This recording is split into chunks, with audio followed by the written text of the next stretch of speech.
Welcome on in, everybody. Today we are going to be doing a bit of a switch up. We have a breakdown of the update changes that are coming to Umamusume. There's going to be a big patch coming up in 2 days on November 11th, and it's going to change the game quite a bit.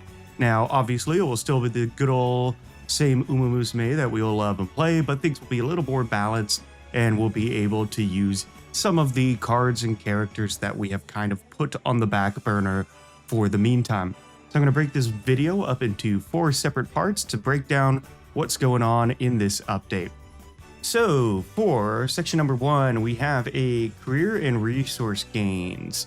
So end of career, the money, the support cards that you get from any sort of career are going to be increased, meaning you'll have to do less races in order to do things like potential level upgrades, to buy things, to update support cards. You'll overall have more monies in your bank account, which is going to be fantastic for players like me who spend those coins as soon as they hit the bank account there. There's going to be more frequent friend-type support card events when those cards are in your deck. So if you're playing as an Umamusume, say, for example, Rice Shower, and we all know she's got a friend with Harura, they're going to be seeing more of each other, have events pop up throughout their careers as you play, and even decks that don't have specific friend cards may even see those events pop up regardless. So overall, it's just going to be more moments that you can use to your advantage in order to increase your stats throughout your career.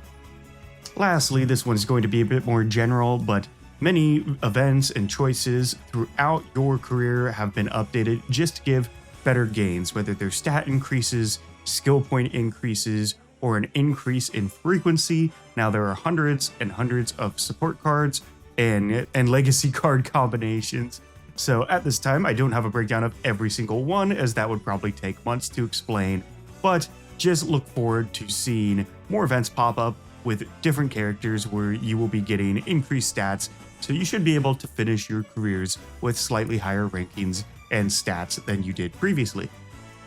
Section number 2 is going to cover the bad conditions and also the debuffs. They've all been reworked into being a little less of a drag on the community, which is great, as we all have noticed that certain Umas seem to get these all the time, and there's nothing worse than having a very, very good career going and then you get hit with something like mood down or even slow metabolism, and then you go to the infirmary 5 times in a row and absolutely nothing happens. So here's the changes that are coming to this section of Umamusume. So first of all, the odds of getting a bad condition from any events has been lowered. So this will ultimately be much easier on the community in whole. I know just as well as many other people, I have gotten so many debuffs throughout certain careers with certain characters. So having a lower chance of getting these is going to be fantastic. You'll be able to get more runs done without having to spend so much time in the infirmary. Now, that doesn't mean that these won't be happening at all. You still have the opportunity to get debuffs, especially on events where you roll and, certain outcomes could be a negative or a debuff. So those are still active, but just know that you have a lower chance of it occurring and causing a run kill for you. So look forward to that. There are also going to be more opportunities to get rid of your bad conditions. So one of my favorite updates is that resting during summer camp is going to now guarantee curing your bad conditions. So getting any sort of mood downs is still going to happen. It sucks, but that's just part of the game. But at least if you're having a hard time getting rid of slow metabolism or slacker or stuff like that, you'll be able to at least look forward to hitting that beach training, doing a rest and recover, getting that mood back up, and guaranteeing that you will be getting rid of that debuff as well. They also added some effects to certain support cards that will just naturally remove the slacker debuff, and we will get more into that as the update gets pushed out. Mood penalties that are tied to debuffs have been either adjusted or removed, which will be amazing because that means that not every time that you get a debuff such as slacker, practice poor, slow metabolism, are you also going to be getting hit with a mood down. Now, some of these events have been randomized or completely removed, so it will most likely be a very noticeable effect on your career, especially if you're playing as a character that you frequent debuffs. Section number 3 is probably going to be the most prominent out of the 4, and right on the front lines of what everybody will be seeing and looking forward to is the changes to the race mechanics. So first of all, they have made it so Guts will now affect your last spurt speed of your Uma, so it is no longer an irrelevant card and will be extremely useful for anybody that has collected many Guts card over the last couple of months, just like me. I have a couple of maxed out Guts cards that I've been waiting to use, and now it is going to be much more relevant and actually useful in careers. One of the events that they added is called Spot Struggle, so this will occur when 2 front runners clash early/mid race. This is going to be a very interesting event to see for our front runners or our pace chasers that have high speeds, to see how this affects whether or not they end up keeping those leads and how it affects the stamina increases as well. The second major mechanic change that they have added is called dueling. Now this triggers when 2 Umas are close on the final straight. This will be using the gut stat heavily, so if you have similar stats to another Uma in speed, power, and stamina, and you're coming around that final corner or on that last straightaway, and you're head to head with somebody, this will trigger a dueling event, and having a high gut stat could potentially determine the winner of that race. They also added the runaway aptitude, so this is a style that comes from front runners, and it uses more stamina, but what it essentially does is attempts to increase the lead at the beginning of the race to be so monumental that it makes up for the stamina decrease by the end of the race. So I see this being huge with characters like Summer Marzinski and Saiyan Sky that are naturally known for having very, very high leads. So we'll see how that plays out. And some of these updates are looking a little bit crazy, so I think we'll see whether or not it balances things out, or if some of our Umas are just going to become extremely relevant while leaving some of the others in the dust. Navigation skills, which are your passing and speed abilities, have also gotten a buff. So this will increase your passing ability when you have these types of skills active. So Nimble Navigator and skills like that. There's a whole big list of them, but those are going to have a significant increase in effectiveness. So if you have late surgers or end closers that are in the back at late race, even mid to late race, those skills will actually be much more relevant, and you won't have to keep relying on just having extremely high power and hoping you don't get boxed in. And lastly, for the race mechanics, a more general increase is they have made it so stamina is more effective when being recovered late race, which will be fantastic for our late surgers. I know a lot of people, including myself, run a lot of late surgers in competitive now, especially during the champions meets.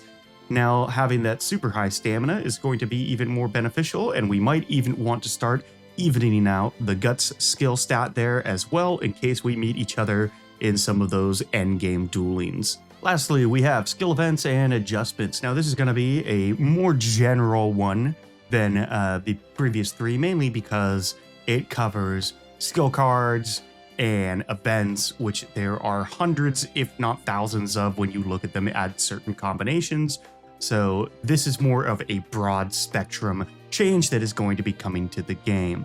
Now, first of all, many skills are going to be receiving buffs, so this will improve their effect values, they will last for longer durations, and they'll have better activation conditions. So expect to see your skills activate more frequently and be more effective. I hope that this will make it so that we can start using some of the skills that pretty much everybody has been evading recently, such as Iron Will, and I don't know, really any of the green skills that aren't firm conditions, and yeah, weather conditions, stuff like that. So it'll be really nice to see more complex Umas out there and not just having that one single meta that's going to take over every single champions meet. Now, some skill activations have also been relaxed, so they're even easier to trigger. Now, I haven't seen specifically if this is in effect for Saiyan Sky, but to use this as an example, Saiyan Sky's angling and scheming skill is specific to her being in first place around the last corner of the race. So, you know, if that gets more relaxed, I would assume it would maybe be her being in the top 3 spots, something along those lines. Like I said, there are hundreds of skills, so I don't have a breakdown of every single one, but that is essentially the type of effect that it's going to be having on these skills. And lastly, we have training events. During the training phases of the Uma's development, they're getting new options. So they're going to add new events for certain cards that will either increase stat points or give you an increase to your skill points overall. So expect to be having more stats in all of your Umas and more skills to purchase as well. In summary, we're going to be able to use our Guts cards much more often now, and they have just become significantly more relevant with this patch update. We're also going to have to worry less about our debuffs causing our mood downs or just getting debuffs in general, and all of our races are going to be much more intense with the changes that have been made to the race mechanics overhaul, including spot struggle, dueling, and the runaway aptitude. Last but not least, the skill adjustments are going to be fantastic, being able to actually purchase skills that we didn't in the past and use them on our Umas in the PvP champions meets or even during team trials will be awesome and add much more variety to the game. I think that this is going to be a really great update to the game and maybe get some people that have lost interest over the past couple of months back into it and have a little more fun with it, because now they can make use of their arsenal significantly more than they were in the past. Not everything is going to be led by front runners with 1200 speed, 1200 power, 1200 wit anymore. We're going to see some pace chasers, late surgers, and end closers mixed in there. So I think it's going to be a really good change for the game, and we'll see how it goes. Anyways, I'd like to thank you all for watching the video. Make sure to leave a like and subscribe for all future content. I am also going to be releasing a Virgo Cup guide coming up today, actually. If you want to get a jump of that, and the Leo Cup is still going on. But if you didn't notice, I completely forgot about it while I was making my other videos and ended up missing the qualifiers. So my Leo Cup days are over and all the training we did went to waste. So apologies for that, but we are getting max prep for the upcoming Virgo Cup. So anyways, thanks again for watching and have a great day.